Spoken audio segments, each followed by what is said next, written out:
The midday sun hovered warmly over Austin, Texas, casting bright golden light across the busy outdoor cafe where the summer air buzzed with soft traffic hum and distant laughter, and into this bright bustling scene stumbled Emily, her boots squelching with every reluctant step as thick brown mud clung to her jeans, her jacket, her hair, even her eyelashes speckled with flecks of dirt that dripped slowly down her cheeks, and she could practically feel each stare as curious customers turned to look, wondering what disaster she had wrestled with before arriving for a blind date she already dreaded, yet she kept moving, determined, breath shaky, heart racing, because her best friend had sworn this man was kind, patient, grounded, the type of single dad who deserved a good woman. And Emily, even covered in half the Texas earth, hoped desperately that she could still make a decent impression. And there he was, sitting at a metal table near the railing, sunlight reflecting off his iced tea glass while he scrolled absently through his phone, tall, broad-shouldered, dressed in a navy t-shirt and jeans, hair mussed like he had run his hands through it too many times that morning, face warm in a rugged way, somehow gentle too, and when he lifted his eyes the phone lowered instantly as shock flickered across his expression, and he stood so quickly his chair scraped the ground, startling nearby pigeons as he stepped forward, saying in a deep concerned voice, "Are you okay?" And Emily, wanting to melt straight into the sidewalk, tried to smile, but it came out crooked and full of embarrassment because she had spent the morning preparing, curling her hair, applying soft makeup, choosing a blouse she thought made her look confident and approachable, but on the drive over a delivery truck had swerved, forcing her off the road into a ditch filled with thick clay-like mud, and she'd used her hands and determination to push her small car out only to arrive drenched and dripping, and now standing before this man who looked at her like she might collapse. She laughed nervously and said, "I promise I don't always look like a swamp creature," and he blinked, then something softened in his eyes, a mixture of concern, sympathy, and a hint of amusement tugging at the corner of his mouth as he said, "I didn't think swamp creature, I thought survivor," and I'm honestly impressed. And those words startled her because instead of pity he offered admiration, real and warm, lifting some weight off her chest, and she finally exhaled, letting herself laugh for real this time, though the sound came out half breathless and half hysterical from the absurdity of everything. And he held out his hand without hesitation, not caring about the mud, and said, "I'm Mark," and she stared for a second because most people would have hesitated, but he didn't even blink before gently taking her muddy hand in his, giving a careful shake that sent small drops falling to the cement, and he gestured to the table saying, "Let me grab you napkins or towels or maybe a fire hose, whatever you need," and she grinned, shaking her head, "No, please, you don't have to, I already ruined enough things today." And he said, "You haven't ruined a thing, I'm genuinely glad you came," and something warm loosened in her chest at that as he hurried inside, returning with an armful of paper towels, a bottle of water, and a smile that told her he meant every word. And as she wiped her face, trying to gather whatever dignity she had left, he pulled out the chair for her, then sat down across from her, leaning his elbows on the table with his iced tea sweating in the heat, and asked gently, "So what happened?" And she launched into the chaotic story, recounting the truck, the ditch, the struggle to push her car free, and the mud flying everywhere, while he listened without interrupting, nodding, eyes steady, soft, full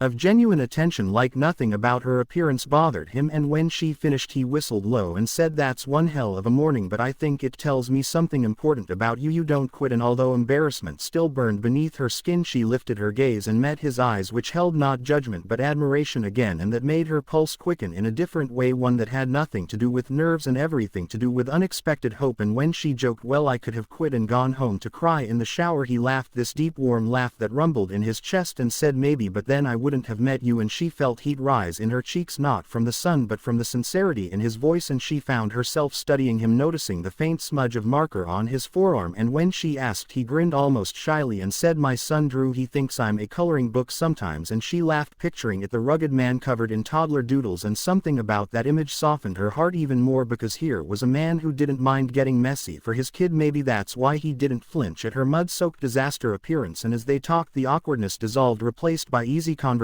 drifting from parenting stories to embarrassing moments to their favorite local spots in Austin. And each time she apologized for dripping onto the pavement, he waved it off, saying, "I've dealt with worse, trust me." Ever cleaned melted crayons out of a car seat, because that's true trauma. And she laughed again, feeling lighter with each moment, and gradually customers stopped staring, life flowed around them, but the two of them remained in their own small orbit, sunlight glinting off passing cars, breeze carrying hints of barbecue from a nearby food truck, and somewhere in the middle of a story about his son insisting he could could fly if he jumped off the couch. Mark paused, looked at her with a seriousness that made her breath catch, and said, "I'm really glad you didn't cancel." An emotion swelled in her chest, unexpected, overwhelming, because she had always felt she needed to be perfect, polished, put together to deserve a chance at something good. But here, covered in mud, with hair sticking to her cheek and mascara probably smeared into some new abstract form, this man looked at her like she was enough, more than enough, and for the first time in a long time she believed maybe she was. And time slipped on, warm and gentle, until the ice melted in their drinks and the shadows shifted across the pavement, and she realized she had stopped worrying about the mud altogether because he didn't care, not even a little. And she found herself smiling, almost shyly, asking, "Would you like to do this again when I'm not dripping everywhere?" And he chuckled, leaning back, running a hand through his hair as he said, "Absolutely, though for the record, I'd take you muddy or clean, doesn't matter." And her heart tripped over itself at that, and as the breeze rushed past, stirring the edge of the napkins, she felt something shift, something hopeful rising quietly inside her, as if this disastrous morning might unexpectedly become the beginning of something good, something new, something deeply needed. And as she stood ready to head home to finally shower off the disaster, he stopped her, gently touching her elbow, and said, "Text me when you get home so I know you made it safely okay." And that simple request touched her more than she expected, because it spoke of care, not obligation, and she nodded, promising she would, then walked away, each step lighter, brighter, leaving faint muddy footprints behind her on the sunlit sidewalk, while Mark watched her with a small soft smile that told her this blind date wasn't ending in disappointment but in